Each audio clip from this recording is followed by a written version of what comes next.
এজন পৰকীয়া প্ৰেমিকক ধৰিছে খুব ভাল কথা কোনে ধৰিছে এটো শুনক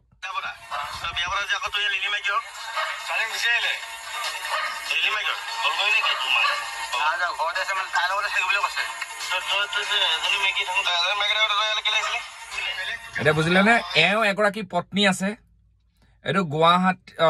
শিৱসাগৰৰ নিমাইজানৰ ঘটনা নিমাইজানৰ বুলি কৈছে এই কথাটো হল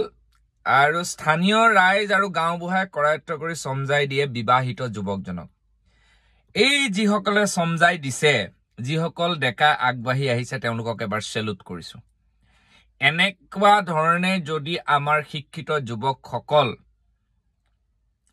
খুব আগ্ৰনোৱা হয় এনেকুৱা ধৰণৰ মানুহবিলাকক যদি এনে ধৰণে শাস্তি দিয়া হয় মই ভাবো আমি নদী আৰু নাৰী জাগ্ৰত শক্তি নকৰিলেও হল এই যিটো কাম কৰিছে যিসকলে এই পৰকীয়া প্ৰেম কৰিবলৈ যোৱা নিজৰ সন্তান আছে আৰু এগৰাকী যিগৰাকীৰ ওচৰৰ বুৱাৰীৰ ওচৰলৈ গৈছে তেওঁৰো সন্তান আছে যাওঁতেই ধৰিলে এই ডেকাসকলে মই ডেকাসকলক সেই ঠাই শিৱসাগৰ কোন জেগা একজেক্টলি নাজানো কিন্তু মই সেলুট জনাইছো খুব ভাল কথা আৰু ভিডিঅটো শ্বেয়াৰ কৰি দিয়ক এই যিটো পাখণ্ড এই মানুহজনক কৈছো আপোনাৰ লৰা ছোৱালী থকাৰ পিছত আপুনি কি কাৰণে বেলেগৰ লগত লিলিমাই কৰিবলৈ গৈছিলে আমাৰখিনিয়ে পালেতো পিটিব এওঁলোকে ভদ্ৰতাৰ খাতিৰত আপোনালোকে পিটাও নাই মই ডেকাসকলক ধন্যবাদ জনাইছো যে এনেকুৱা ধৰণৰ যদি পদক্ষেপ গাঁও আৰু গাঁও বুঢ়া বা ৰাইজে গ্ৰহণ কৰে নিশ্চিতভাৱে মই ভাবো সমাজখন ভাল হ'ব এটা বহুত ঠাই দেখিছো যে সমাজখনে মাত মাতিবলৈ ভয় কৰে মোৰ ওচৰে পাজৰে এনেকুৱা বহুত কাহিনী হৈ আছে হ'ব ধৰা হ'ব এজনী ছোৱালী মই নিজে গম পোৱা এজনী ছোৱালী নিজে দেখা এজনী ছোৱালী এতিয়ালৈকে 4টা মানলৈ গ'ল এখন সংসাৰ পাতে শেষ কৰে ল'ৰা ছোৱালী জন্ম দিয়ে গুচি যায় আন এখন সংসাৰ পাতে শেষ কৰে ল'ৰা ছোৱালী জন্ম দিয়ে গুচি যায় আৰু যি নহওক কিন্তু এই যিটো প্ৰচেছ আৰম্ভ হৈছে পৰকীয়া প্ৰেমিকসকলক ধৰা মই ভাবো ৰাইজে নখ জুকাৰিলে নৈ পয় আইন আছে নাছে হেতু পিছৰ কথা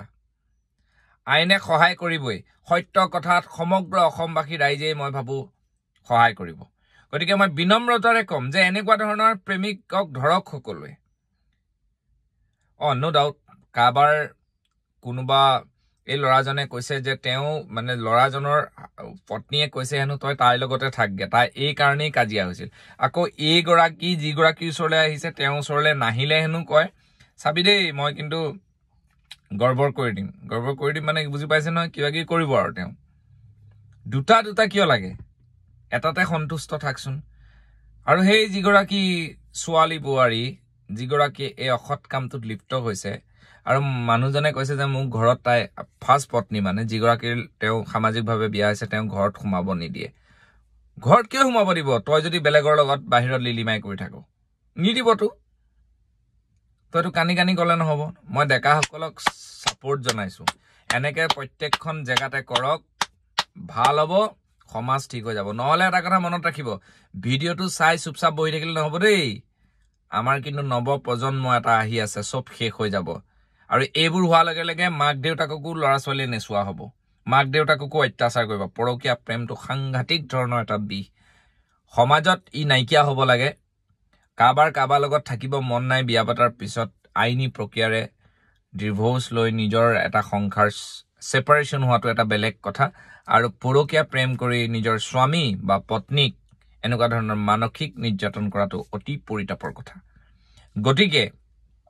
মই সকলোকে কম বিনম্ৰতাৰে যে আগবাঢ়ি আহক আৰু আমিও আছো শিৱসাগৰ জিলা সমিতিৰ যি সহায় লাগে এই গাঁওখনৰ যিসকল ডেকাই কামটো কৰিছে খুব ভাল লাগিছে শিৱসাগৰ জিলা সমিতিক মই বিনম্ৰতাৰে কম নদী আৰু নাৰী জাগ্ৰত শক্তি এই